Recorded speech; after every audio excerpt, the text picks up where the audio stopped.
Amém. Eu quero falar com você hoje sobre sal. Você já teve alguma vez uma restrição alimentar, uma necessidade por imposição médica, porque a gente só faz isso por imposição médica, de ter que comer sem sal? Alguém já teve essa experiência? É meio estranho, não é? Quando eu passei pela cirurgia cardíaca, claro, né, a primeira restrição nos primeiros dias, ainda lá no hospital, era comida sem sal. Então vinha aquela bandejinha com algumas coisas e vinha um saquinho bem pequenininho de sal, isso lá no hospital ainda. Eu não lembro se era 1 grama ou 2 gramas de sal. E a enfermeira falava assim, olha, você pode pôr esse sal na comida. E aí você tinha que, tudo era sem sal. Aí você tinha que escolher, se eu puser o sal na salada, o arroz vai ficar sem sal. Se eu puser o sal no arroz, o legume está sem sal. Se eu puser no peixe, onde é que eu ponho esse sal? Se eu puser um pouquinho em cada coisa, fica tudo sem sal. E aí a gente comia assim. Como faz falta o sal, não é? Você pode tentar colocar outros temperos, colocar outras coisas, mas sal é o sal. É tão simples e tão essencial. É como se a gente dissesse até, fica estranho viver sem sal. Agora Jesus, o Senhor Jesus, que sempre usa coisas materiais para explicar o que é inexplicável, né? Porque o mundo espiritual é meio inexplicável. E Jesus então, ele chegou para os seus discípulos e disse, olha, vocês são o sal da terra. Uau! Vocês são o sal da terra. É como se Jesus estivesse dizendo assim, a terra sem vocês, o planeta sem vocês, a humanidade sem vocês vai ficar muito sem graça. Não é que vai faltar alguma coisa, vai faltar tudo, se não tiver vocês. Porque sem vocês não vai ter sal, vocês são o sal da terra. Isso é sério, não é? Isso é bem profundo. Quantas vezes a gente tem aquela crise de baixa estima? Eu acho que eu não presto para nada, eu erro tanto, eu não faço diferença. Nem na minha casa, nem no meu trabalho, o diabo quer jogar isso sempre na nossa cabeça. Você é dispensável. E tem gente que na crise vai até o suicídio. Aí Jesus fala, não, peraí. Você é o sal da terra. Eu vou pedir para você abrir comigo a palavra do Senhor, o Evangelho de Jesus, em Marcos, o Evangelho de Marcos, Marcos capítulo 9, Marcos 9, 36, Marcos 9, 36, lançando mão de uma criança, pô-la no meio deles, e tomando-as nos braços, disse-lhes, qualquer que receber uma destas crianças em meu nome, a mim me recebe. E qualquer que a mim me recebe, não recebe não a mim, mas ao que me enviou. Uma criança. E agora no versículo 42, e qualquer que escandalizar um destes pequeninos que creem em mim, que pequenino? Ele está com uma criança nos braços. Jesus pegou uma criança, tomou nos braços, então uma criança pequena. E ele falou, qualquer um que receber uma criança como essa, por amor de mim, em meu nome, está me recebendo. E quem me recebe, recebe meu Pai. E qualquer um que escandalizar um destes pequeninos, tem outra versão da Bíblia que fala, qualquer um que escandalizar um desses pequenos crentes, né? Ou um desses pequeninos que creem em mim, melhor lhe fora que lhe pusessem ao pescoço uma grande pedra de moinho e que fosse lançado no mar. O Senhor Jesus está dizendo, olha, fica muito atento, toma muito cuidado com as suas atitudes, porque se você escandalizar uma criança, porque o reino dos céus é das crianças. Era melhor que pusesse uma pedra de moinho no seu pescoço e você fosse lançado no mar, do que o que vai acontecer com você.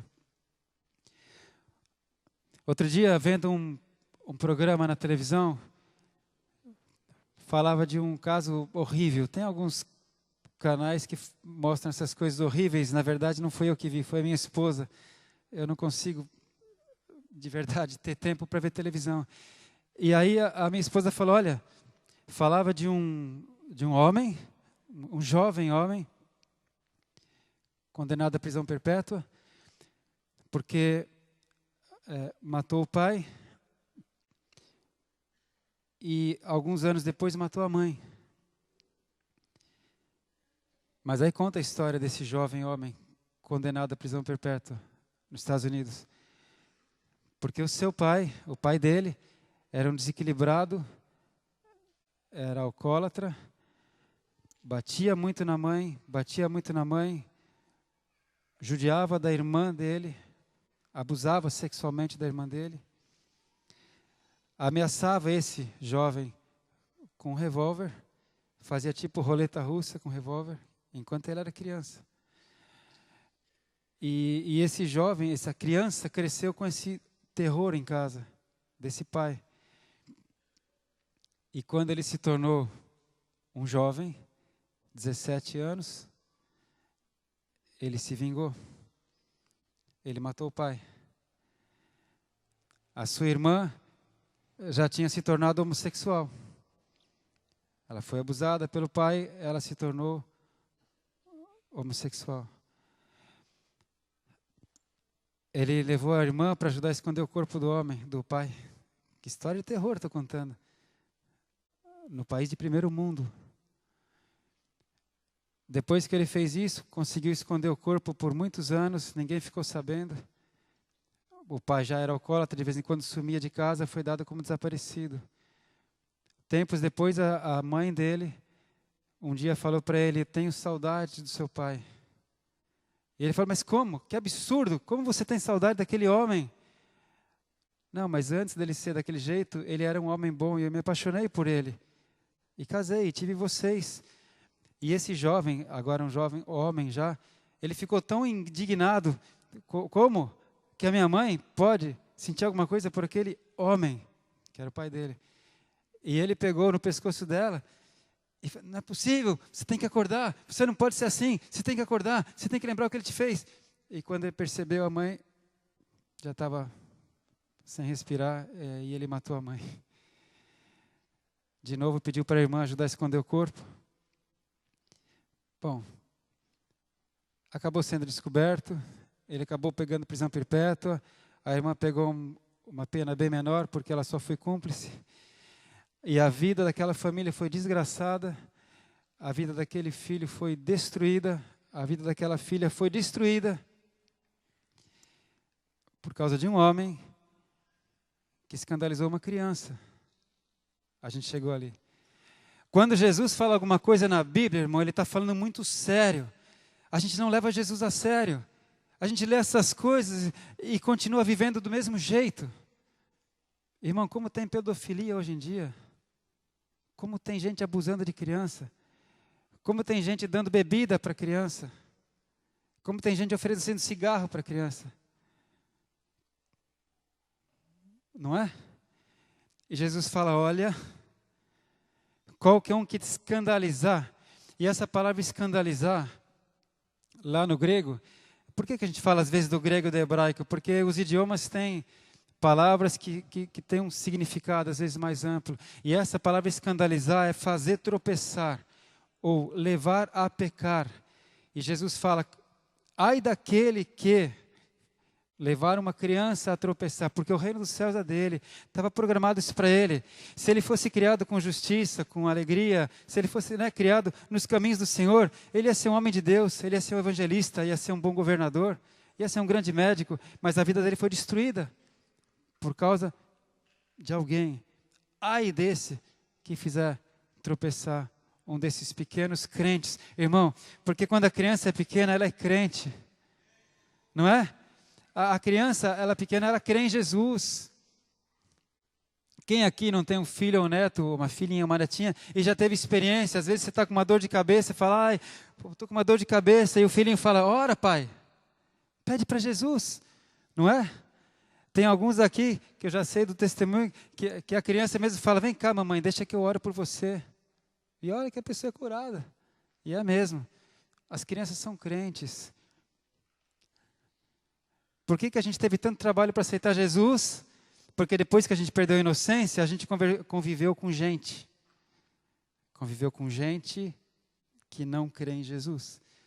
E roubaram a nossa fé. Não é? E aí tem que vir a pregação do Evangelho para trazer fé de novo para a gente. Eu creio em Jesus Cristo. Eu creio em Deus o Pai. Aleluia! Que hoje eu creio. Mas eu não cria. Eu cria em Buda, eu cria em Ramakrishna. Eu cria em John Lennon. Mas hoje eu creio em Jesus Cristo. Mas quando eu era criança eu tinha fome de Deus. Então, essa palavra de Jesus é muito profunda. Jesus veio aqui para levar a gente para o céu, irmão. Porque se a gente não for para o céu, só tem outro caminho. É o inferno.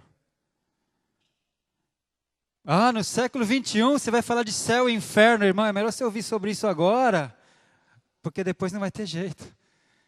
Jesus Cristo veio para falar sobre isso. E ele ainda dizia assim, olha, se vocês não creem em mim pelas palavras que eu falo, porque parece loucura, não parece? Creiam ao menos pelas obras que eu realizo. As obras que eu realizo testificam de mim. Que eu sei do que eu estou falando, que eu tenho poder para falar do que eu estou falando. Então, Jesus segue nessa palavra. Eu quero, em nome de Jesus, que você ouça com cuidado. Porque aqui, olha, aqui eu não estou julgando, eu não vejo o seu coração, mas o Espírito Santo vê. Você que está aí me assistindo pela tela, tem gente assistindo, tem gente aqui que pode estar escandalizando alguma criança. Quando você bate na sua esposa em casa e o seu filho está vendo, está gerando algo no coração dele. Mãe, quando você despreza o seu marido, quando você zomba do seu marido, quando você distrata injustamente o seu marido, a sua filha está vendo. Isso para falar de coisas pequenas, caseiras. Então, olha, aqui no versículo 42, o Senhor Jesus diz assim, e se a tua mão te escandalizar, corta. Melhor é para ti entrares na vida eterna, aleijado, do que tendo duas mãos, ires para o inferno, para o fogo que nunca se apaga, onde o bicho não morre e o fogo nunca se apaga. Que bicho é esse?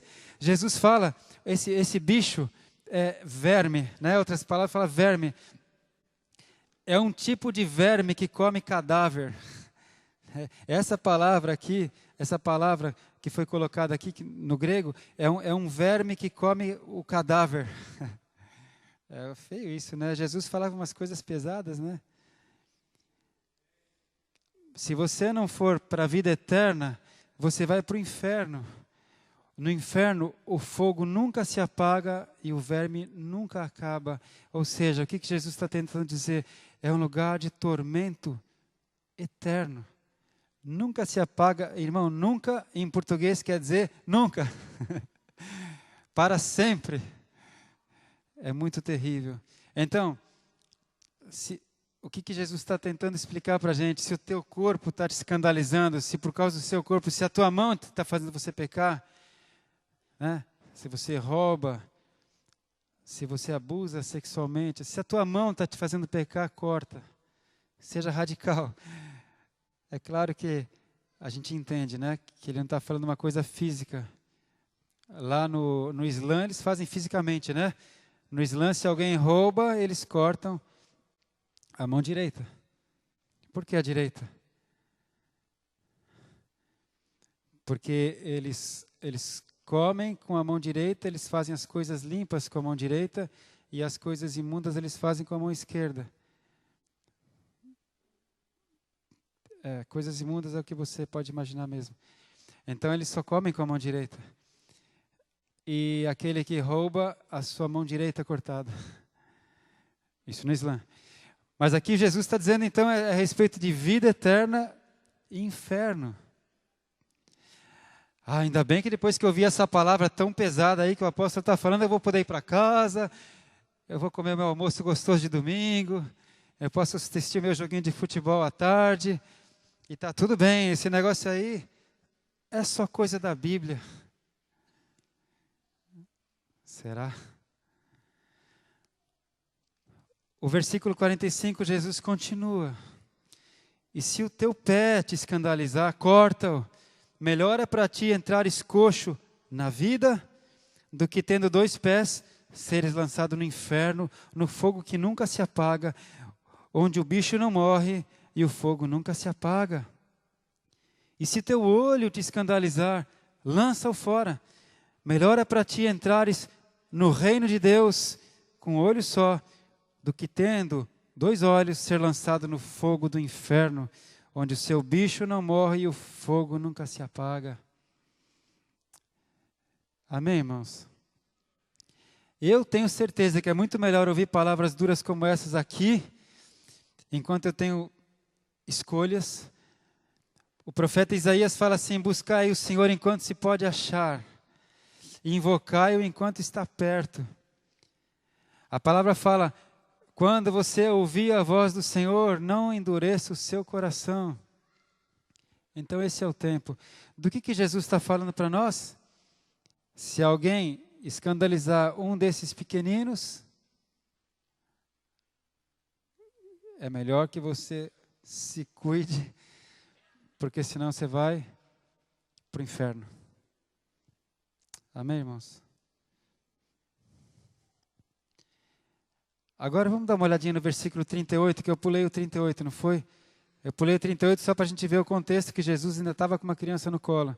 Mas no 38, o João, o apóstolo João, o discípulo do amor, ele respondeu dizendo: mestre, vimos um homem, né, uma pessoa, que em teu nome expulsava demônios, e o qual não nos segue, e nós lhe proibimos, porque não nos segue.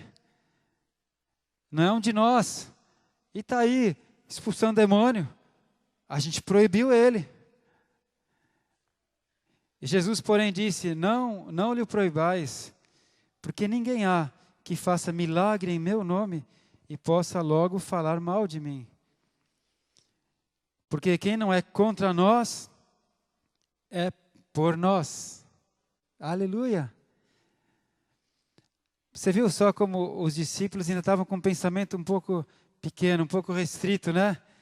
Nós somos a elite, nós somos os discípulos, nós seguimos o Mestre, e de repente alguém que já tinha ouvido a palavra de Jesus, acreditou na palavra, entendeu que se ele tiver fé, ele pode em nome de Jesus fazer milagres, expulsar demônios, e ele estava fazendo isso, essa pessoa, mas ele não era um dos discípulos de Jesus.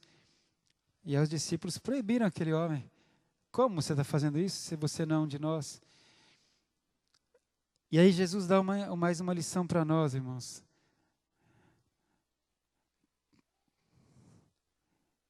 Quem não é contra nós, é por nós.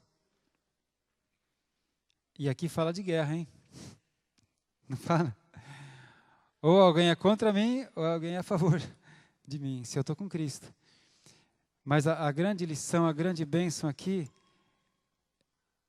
é que a gente tem que buscar a paz entre as pessoas. Guarda só isso, porque no final dessa palavra, desse ensinamento, Jesus conclui com essa coisa de paz. Se alguém não é contra você,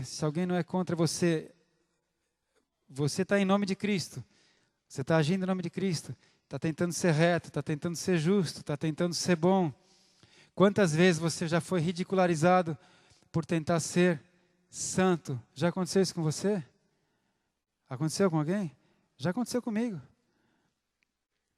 Você quer ser santo? Você acha que você é santo? Você quer ser bonzinho? E a gente é passado por bobo, né? Muitas vezes. Já aconteceu com você, Jonathan?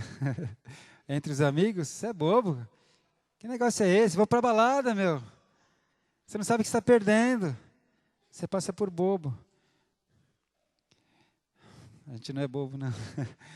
Mas, na verdade, o que Jesus está falando, olha, se alguém não for contra você, ele é a favor de você. Mesmo que ele não saiba ainda, ele é a favor. Tá? Então, a gente tem que buscar paz com as pessoas. Não tem que julgar ninguém. A pessoa às vezes não tem exatamente ainda a mesma fé que você tem. Às vezes não tem os mesmos costumes que você tem. Aquele homem lá que estava expulsando demônios não estava com os discípulos, mas Jesus falou, deixa ele. Ele não é contra nós, ele é por nós. Fique em paz. Assim eu consigo ter muito bom relacionamento com ateus, com católicos, com judeus, com muçulmanos. Eu consigo. E tenho tido. Se ele não é contra mim, ele é por mim. Sabe? Ele me ouve, eu ouço, a gente convive bem. E muitas vezes eu falo assim, olha, a gente vai basear aqui o nosso relacionamento, a nossa amizade naquilo que a gente tem em comum, não no que a gente tem em contrário. Pode ser assim? Legal. Perfeito. Amém? Quem não é contra você, é por você. Não declara guerra para seu pai, para sua mãe, que não tem ainda Jesus. Não declara guerra. Entre em paz. Não declara guerra contra o seu filho, que ainda não está no caminho do Senhor. Ele não é contra você. Se ele não é contra você, ele é por você. E o maior abençoa o menor. No fim, ele vai se converter. É impossível que eu me desconverta, em nome de Jesus, é impossível. Então o outro é que vai se converter. Amém? Eu sempre falo para minha esposa, a corda sempre arrebenta do lado mais fraco. É física isso. A corrente sempre arrebenta no elo mais fraco. E o lado mais forte é o que está comigo. Amém? Aleluia. Jesus é bom. Agora, olha, como será que é isso? O que será que é esse da gente... Agora eu vou aprofundar um pouco mais para os discípulos, tá bom? Tem discípulo aí? Antes de falar para você que você é sal da terra, porque aí é muito sério. Então eu quero te falar uma coisa. Você pode pensar assim, ufa, ainda bem que isso não acontece comigo. Eu não escandalizo ninguém, porque eu não faço essas coisas tão pesadas que o apóstolo citou aí, né? Eu não faço nenhuma dessas coisas. Sabe qual é o padrão de Deus? Vamos dar uma olhadinha rápida em Jeremias. Se quiser, deixa marcado em 9 Marcos aí, a gente vai voltar. Mas lá em Jeremias 22, versículo 3. Jeremias 22, 3. Aqui tem um pequeno exemplo do que Deus espera dos seus filhos.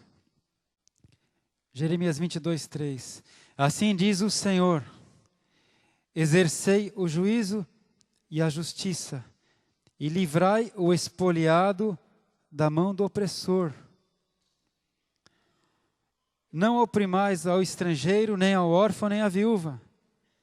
Não façais violência, nem derrameis sangue inocente neste lugar. Amém? Exerça juízo e justiça. Aí você vai se lembrar dessas palavras que eu tenho falado sempre para você. Exerça juízo. Juízo é mishpat. Mishpat. Juízo, mishpat. E justiça é tzedaká. Então, esse juízo é o seguinte: você deve fazer julgamentos justos. Você deve exercer juízo, ou seja, você deve julgar justamente. Quando, por exemplo, Jesus fala, por que você quer tirar o cisco do olho do teu irmão, se tem uma trave no teu olho? Você está julgando o teu irmão, aí você não está exercendo mishpat, não está exercendo juízo. Amém? Você tem que primeiro se ver. Quando você tem uma causa entre 2 filhos que você tem que decidir, você tem uma causa com um funcionário seu que você tem que decidir, ou com um subordinado seu, você tem que julgar retamente, com justiça. Irmãos, muitas vezes eu, na igreja, tenho que exercer juízo, eu tenho que julgar a causa de alguém, frequentemente eu tenho que disciplinar algum membro da igreja, a coisa mais difícil é essa. Quem sou eu para colocar alguém em disciplina? Mas na casa do Senhor eu preciso fazer isso. Você entende? Eu não tenho nem direito de repreender você pelo que você faz na sua casa, com a sua esposa, com seus filhos. Lá você é o cabeça, lá você responde. Mas o que tem a ver com a casa do Senhor, Deus vai cobrar de mim. Eu tenho que exercer juízo. E como eu oro, como eu peço para o Espírito Santo, me ajuda, Senhor, a exercer mishpat, Senhor. Julgar com justiça, direito, sábio, certo. E tem alguns casos aqui que eu tenho que tomar uma decisão. A Bíblia fala que na multidão de conselhos há sabedoria. Tem vezes que eu chamo os pastores e falo, me ajuda a decidir. O caso é esse, eu estou pensando em fazer isso. Vocês acham que é justo? Então é isso que Jesus fala. A gente precisa fazer isso. Amém? E justiça, que é o tzedakah. Você já sabe o que é o tzedakah, não é? O tzedakah é quando Deus exerce a misericórdia dele para as pessoas através de nós. Tzedakah é justiça. Então, se alguma pessoa está passando necessidade e Deus sabe que eu posso ajudar aquela pessoa e eu ajudo aquela pessoa, eu estou fazendo isso em nome do Senhor. O Senhor está exercendo justiça através da minha vida, então eu fiz tzedakah. Isso é muito lindo. Todo aquele que sabe que deve fazer o bem e não faz, está pecando. Mas quando eu sei que devo fazer o bem e faço, eu estou exercendo justiça. Tzedakah. Aleluia! Amém? E a gente vai aprendendo. E uma das formas mais altaneiras de exercer justiça é quando Jesus fala que a tua mão direita não saiba nem o que a tua mão esquerda fez. Você faz justiça assim até sem perceber. Porque às vezes a gente dá algo para alguém e lá no fundinho espera alguma coisa em troca. Essa amizade pode ser que me renda alguma coisa, um dia eu vou ter um retorno, né? Mas quando você coloca, por exemplo, a sua oferta de amor ali na caixinha da tzedakah, o único que vai poder te retribuir é Deus. Porque você nem sabe para quem você deu. A pessoa que recebeu nem sabe quem deu para ele. Então aquela pessoa que recebeu o tzedakah, aqui essa caixinha do tzedakah, a gente tem aqui na igreja essa pequena caixa, que a gente coloca ofertas de amor para os irmãos. Então, aquela pessoa ou família, muitas famílias têm sido abençoadas por essa oferta, vocês sabem? E ele não sabe quem ofertou, então ele agradece a Deus. E a sua própria mão não sabe para quem você deu, então Deus é que vai te abençoar. Isso é tzedakah, isso é justiça. Amém? Eu sei que os irmãos que foram para a África exerceram muita tzedakah lá, com as crianças, né, com as pessoas, eles ajudaram e se deram e se doaram muito lá. Isso é exercer justiça. E por isso que Deus fala, olha, Ele fala sobre o estrangeiro, o órfão e a viúva. Em qualquer país, o estrangeiro, o órfão e a viúva são os mais desfavorecidos. Então Deus fala, ajuda esses, tá? Ajuda aquele que está sendo espoliado pelo opressor. Não faça violência, não derrame sangue inocente. Então tudo isso é o que o Senhor Deus espera que nós façamos. A sociedade não vai mudar, irmão. Quem vai mudar somos nós. Amém? Vamos voltar lá para Marcos capítulo 9?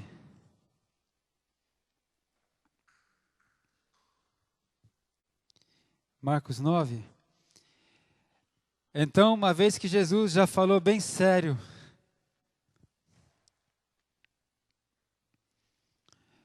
com os discípulos, porque ele estava falando com os discípulos. Não foi João que falou com ele, o apóstolo João? São os discípulos dele que estão falando com ele.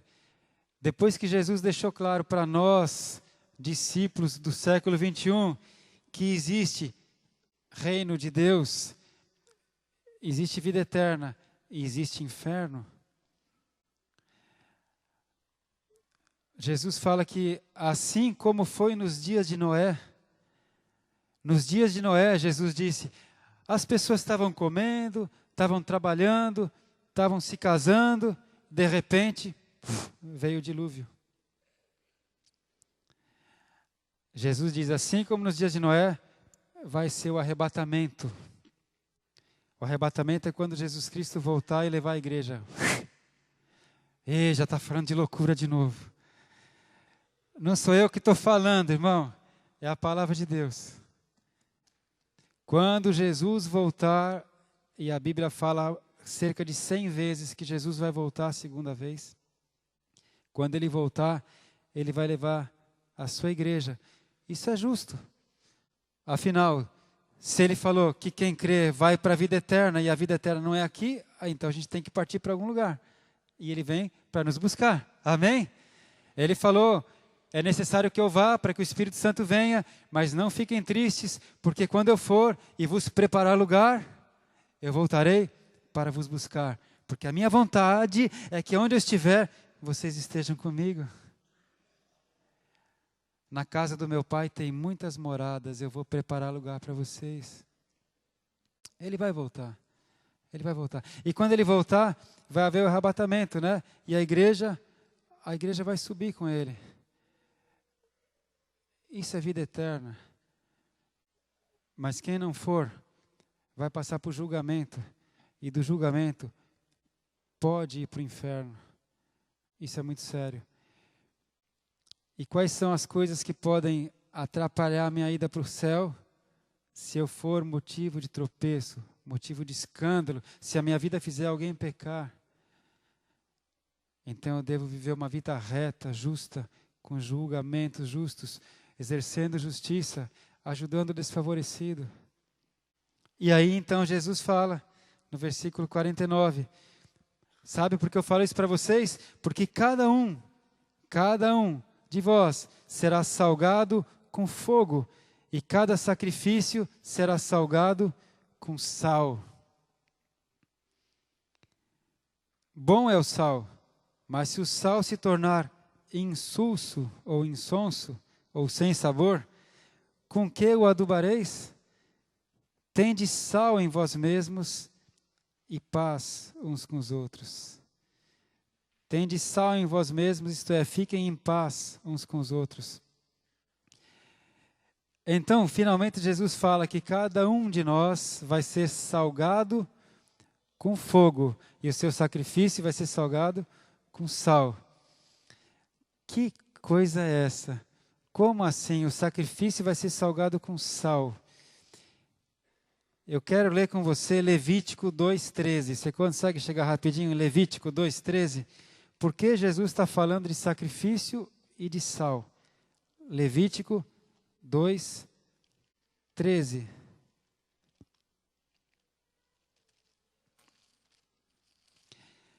Aqui essa palavra fala sobre as ofertas do altar. E diz assim, toda a oferta dos teus manjares salgarás com sal, e não deixarás faltar a tua oferta de manjares o sal da aliança do teu Deus.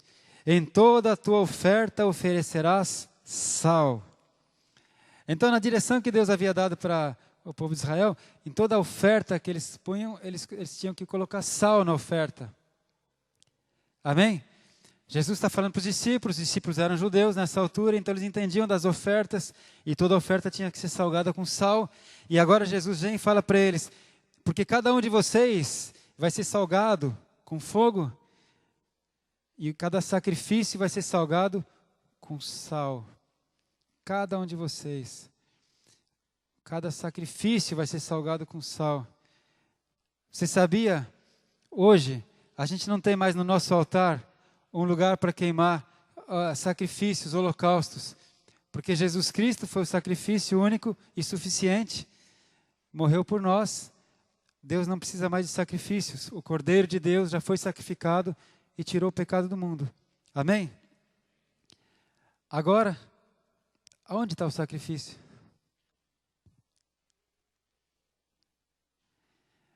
Rogo a vocês, irmãos, pelas misericórdias de Deus, que vocês não se conformem com este mundo mal, mas que vocês se transformem pela renovação da vossa mente. E que você ofereça a Deus a sua vida como sacrifício.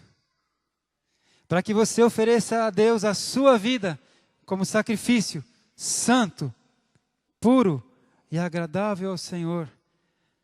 E aí, você vai poder experimentar a boa, perfeita e agradável vontade do Senhor. Você vai poder experimentar a boa, perfeita e agradável vontade do Senhor. Provai e vede que o Senhor é bom. Você vai poder provar, você vai poder experimentar a boa vontade do Senhor. Desde que eu ofereça a minha vida em sacrifício vivo, santo e agradável ao Senhor. Então, hoje em dia, onde está o sacrifício? Fala para o teu irmão. E eu vou falar para você. Você é um sacrifício vivo. Você é um sacrifício vivo. Ainda bem que você está vivo, não é? Você é um sacrifício vivo. Mas você deve ser santo, puro e agradável ao Senhor. Porque a sua vida é um sacrifício para o Senhor. Porque Jesus está falando que cada sacrifício vai ser salgado com sal. Você é um sacrifício vivo, salgado com sal. Amém? Só que você vai ser salgado com fogo. O seu sal é o fogo. A nossa vida, a nossa obra é provada pelo fogo. João Batista falou, olha, aquele que vem depois de mim é muito maior do que eu não sou digno nem de desamarrar a sandália dele. E esse que vem depois de mim, que é o Senhor Jesus Cristo, Ele vai batizar vocês com fogo e com o Espírito Santo. O fogo fala de purificação. Para que eu seja um sacrifício puro, santo e agradável ao meu Senhor, de vez em quando o Senhor tem que botar fogo em mim. Ele purifica, Ele limpa. Tem vezes na sua vida que você acha que você já está bem, de repente você se pega e faz um pecado. Meu Deus, eu achei que já tinha superado essa fase, como é que eu fui fazer isso? Já aconteceu com você? Meu Deus. Aí o Pai, por amor, Ele te manda fogo. Dá uma incinerada. O que é isso? É uma correção, é uma repreensão, é uma punição. Deus fala que Ele repreende os filhos que Ele ama. São aquelas fases na sua vida que você fala, meu Deus, o negócio está difícil. Amém, o Pai está te limpando, está te provando. Está passando fogo em você. Amém, meus irmãos? Bom é o sal, mas se o sal se tornar sem sabor... E aí eu quero encerrar essa palavra com você, indo lá para Mateus 5,13. Mateus 5,13.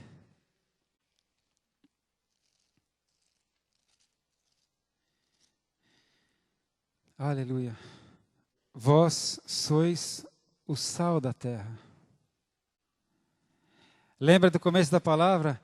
Imagina uma vida sem sal. Imagina, você tem que comer o resto da vida sem nenhum sal, nada de sal. Agora você imagina essa humanidade, essas pessoas todas que estão por aí sofrendo, cometendo aquelas coisas horríveis que eu comentei no começo da palavra. Essas pessoas todas convivendo, se não houver esperança para eles. E aí Jesus vem e fala para você, você é o sal da terra. Você é o sal da terra.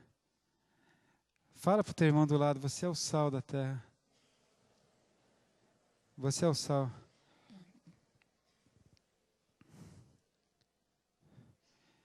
Ou seja, você vai fazer diferença na vida de muita gente. Você vai tornar a vida deles melhor. E se o sal for insípido, com o que se há de salgar? Filho, o pai está falando, filho, você é o sal da terra, eu estou te enviando como sal da terra. Mas se você se tornar sem sabor, com o que eu vou salgar a terra? Essa é a ardente expectativa da criação. A criação está aguardando a manifestação dos filhos de Deus, diz a Bíblia. As pessoas estão sofrendo, estão esperando a manifestação dos filhos de Deus, estão esperando o sal. Sabe, você lá no hospital onde você trabalha, você é o sal naquele lugar. Você é aquele que vai dar um sorriso quando todo mundo está triste. Você é aquele que vai dar uma palavra de esperança quando todo mundo já perdeu a esperança. Você é aquele que vai fazer uma oração e vai curar uma pessoa que nem pensava nisso. Você é aquele que vai exercer justiça, apesar de você ter sido injustiçado. Sabe, você é sal da terra. Você é aquela pessoa que as pessoas falam, puxa, hoje ele não veio trabalhar, vai fazer falta. É tão bom quando ele vem. Você é o sal da terra. É assim que Deus te vê, é assim que Ele te quer. Por isso que de vez em quando você é provado com fogo, para você poder continuar salgando.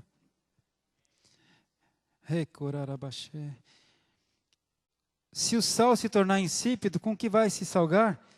Jesus diz, para nada mais presta, senão para se lançar fora e ser pisado pelos homens. E olha,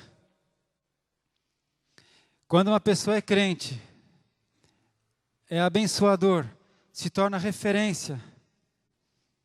Pessoa boa, pessoa justa, pessoa honesta, pessoa que leva a paz, leva a esperança, leva a Jesus Cristo. Se essa pessoa se torna sem sabor, se esse sal deixa de salgar, para nada mais presta, a não ser para ser lançado na terra e ser pisado pelos homens. Você já não viu isso? Quando a gente sabe de alguém que tinha um testemunho, que a gente ouvia falar, de repente começa a causar escândalos, os homens são os primeiros a pisar. Olha isso, é crente é tudo igual, é pisado. E é o nome do Senhor que é pisado. E aí Jesus completa para nós essa palavra dizendo, vocês são a luz do mundo. Meu Deus, Senhor, sal da terra já é suficiente. Não, mas ainda mais, você é a luz do mundo. E olha, não se pode esconder uma cidade edificada sobre um monte. Nem se acende a candeia e se coloca debaixo do alqueire, mas no velador e dá luz a todos que estão na casa.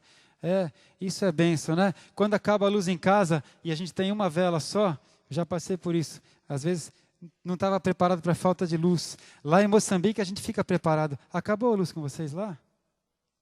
Umas 5? Amém. Comigo foram mais. Lá em Maputo, na capital, lá em Maputo, quando você menos espera, acaba a luz. Sempre que dava, a gente tentava recarregar o celular, porque você nunca sabia se você ia poder recarregar depois, porque de repente acabava a luz. Mas aqui a gente não está preparado muito para a falta de luz, né? Então, já teve vezes que acabou a luz em casa e eu tinha uma vela.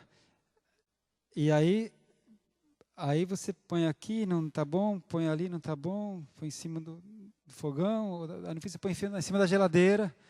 Quanto mais alto, melhor, né? Ilumina mais. É o que Jesus está falando. A luz você coloca o mais alto para iluminar toda a casa. E ele fala, não tem como esconder uma cidade edificada no alto de um monte. É assim que você é. Não tem como você se esconder. Uma vez que você é crente, se você tem o Espírito Santo, Deus espera que você seja bom, sal, luz, bênção. Ele espera isso e também, por outro lado, todo mundo está te vendo. Na época da Segunda Guerra Mundial, quando os alemães iam bombardear Londres, tocava aquela sirene, o que eles tinham que fazer? Quem sabe? Todos os moradores de todas as casas tinham que apagar as luzes. Tinham que apagar as luzes. Claro que as luzes da rua já estavam apagadas. Porque na Segunda Guerra Mundial eles não tinham tanta tecnologia, né, de radar e de tudo para localizar. Então eles às vezes usavam a localização visual. E se tinha a luz, a cidade é iluminada. Então eles apagavam toda a cidade para dificultar os bombardeios, né? Mas uma cidade em cima de um monte não tem como esconder, mesmo de dia. Onde é que está a cidade que a gente vai atacar? É aquela ali, ó, no alto da montanha. Você é uma cidade no alto da montanha. Todo mundo está olhando para você. Lá na tua casa, quando começou aquela discussão, aquela briga, aquele problema todo mundo está esperando para ver qual vai ser a sua palavra, qual vai ser a sua reação. Porque você é a luz, você é o sal. Lá na tua classe de aula, na sala de aula, quando começa aquela conversa imunda de pornografia e de bullying, de sei lá do quê, pode ter certeza que eles estão esperando para ver qual vai ser a sua reação. Você é a cidade sob o monte. O que o crente vai fazer? O que o crente vai falar? Como é que o crente vai agir? Amém? Você lá no seu trabalho, quando começa aquele negócio de propina para cá, propina para lá, passa meio desapercebido, mas quando o crente se manifesta, opa, todo mundo olha. Porque é a cidade edificada sobre o monte. Amém? Você está entendendo? Jesus está falando sobre o quê? Reino do céu ou inferno. Não vos enganeis, tudo que o homem semear, o homem vai colher, diz a palavra. Amém? Assim resplandeça a vossa luz diante dos homens, para que vejam as vossas boas obras e glorifiquem o vosso Pai que está nos céus. Amém. Que os homens vejam as vossas boas obras, e quando eles virem as vossas boas obras, você vai falar, é porque eu sou bom mesmo, é porque eu sou bonzinho mesmo, é porque eu sou generoso mesmo. E uma das minhas maiores qualidades é a humildade. Não. Quando os homens virem as vossas boas obras, glorifiquem o vosso Pai que está no céu. Porque Ele vai saber que se você é alguma coisa, se você tem alguma coisa, se você faz alguma coisa, é porque o Pai te capacita, o Pai te ensina, o Pai te ajuda. Glorifiquem o vosso Pai que está nos céus. Amém, irmãos? Isso é muito lindo. Isso é o que Jesus espera de nós. Que a gente seja isso na nossa geração, em nome de Jesus. Amém? A gente está semeando vida eterna. A gente não vai escandalizar ninguém.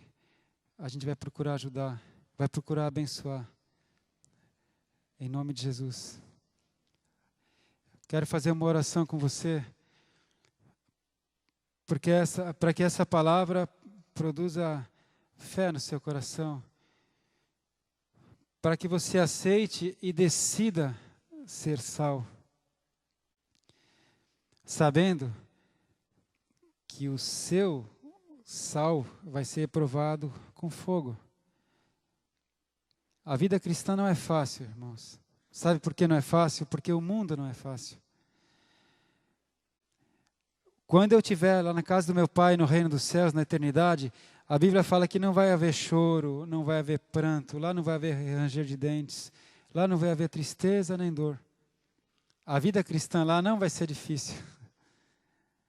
Aqui a vida cristã é difícil. Por quê? Porque o mundo é mau. Porque Satanás está vivo. Porque ele fica tentando atacar a gente. Porque todo mundo que não for por mim é contra mim. Então aqui a vida é difícil porque eu tenho que manter santidade. Aqui a vida é difícil porque eu tenho que andar contra a correnteza. Amém? Você entende? Mas eu tenho uma viva esperança que um dia Ele vem me buscar. Agora, mesmo com tudo isso, a gente vai aprendendo uma coisa. Eu descobri que quando eu estou fraco, aí é que eu sou forte. Porque a graça do Senhor me basta. Então, eu digo para você que a vida aqui é difícil, só nesse sentido que Jesus falou, neste mundo tereis aflições, mas tende bom ânimo, eu venci o mundo, tende bom ânimo.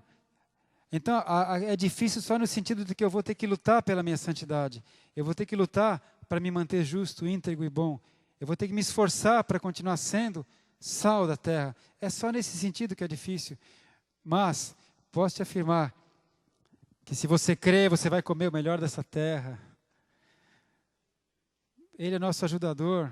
Tudo posso naquele que me fortalece. Amém? A gente é forte. Maior o que está em você do que o que está no mundo. Você com fé em Jesus Cristo, você pode superar todas as coisas. Essa é a nossa bênção, essa é a nossa palavra. Vamos orar? Vou te convidar a ficar de pé para a gente fazer uma oração. Quero estar orando junto com você também, que está comigo. Pai, em nome de Jesus, Pai, o Senhor disse que a Tua palavra nunca volta vazia, Senhor. O Senhor disse, Pai, que a Tua palavra, ela sempre produz frutos conforme a Tua vontade, Senhor. E eu entendo, Espírito Santo, que o Senhor hoje semeou no nosso coração uma palavra a respeito de reino dos céus, reino do céu e inferno, Senhor. E eu percebo, Pai, que o Senhor nos mostrou hoje que o que nós fazemos nesta vida tem reflexo na vida eterna, Senhor. Eu entendo, Pai, que pela minha atitude de vida eu posso fazer alguém tropeçar, ou eu posso fazer com que alguém glorifique o Teu nome e Te conheça, Senhor. Eu escolho abençoar, Senhor.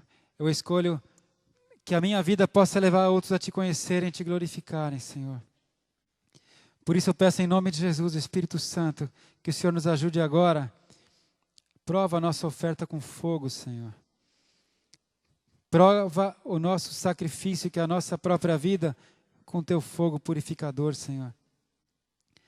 Eu quero convidar você agora a examinar a tua vida diante do Senhor. Faz isso agora. Só você e Deus conhecem a sua vida.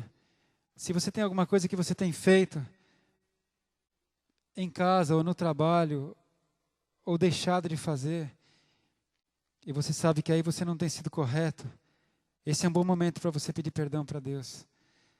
Porque Ele gerou essa palavra para ajudar você a se limpar. Pede perdão para o Espírito Santo agora. Pede perdão para Deus. Senhor, eu te peço em nome de Jesus, que o Senhor nos limpe agora, nos purifique dessa iniquidade, Senhor. Peça perdão pela sua mentira. Peça perdão pela sua violência. Peça perdão pela sua atitude de prostituição. Peça perdão. Eu te peço, Pai, que o Senhor passe agora o fogo purificador. Pai, se alguém de nós aqui tiver que sofrer alguma consequência, Pai, é melhor sofrer na Tua mão do que na mão do diabo, Senhor. Nos limpa, nos corrige, nos exorta, Senhor.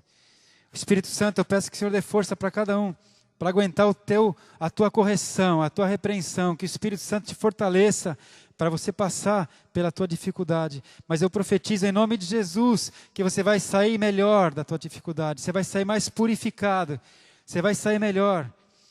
E em nome de Jesus, que a tua vida seja realmente um sal aqui na terra, um sal. Que as pessoas que têm a oportunidade de conviver com você vejam isso realmente como oportunidade. Eu sou abençoado porque eu posso conviver com aquele homem, com aquela mulher, porque tem feito diferença na minha vida. Que seja assim com você, em nome de Jesus. Eu profetizo em nome de Jesus que os seus filhos vão olhar para vocês e vão falar: eu quero ser como meu pai, eu quero ser como a minha mãe. Homem de Deus, mulher de Deus. Em nome de Jesus, toma posse disso. Em nome de Jesus, você é sal da terra, você é luz do mundo. Não deixe o príncipe desse mundo te enganar. É assim que Jesus Cristo te vê. E é assim que o Espírito Santo vai te ajudar a ser, a cada dia, a partir de agora, em nome de Jesus. Eu profetizo que você hoje já vai ter um dia melhor do que foi ontem, mais santo do que foi ontem. Amém? Em nome de Jesus. Amém. E amém. Deus te abençoe, Deus te fortaleça, que você possa colocar essa palavra em ação na sua vida, em nome de Jesus. Amém.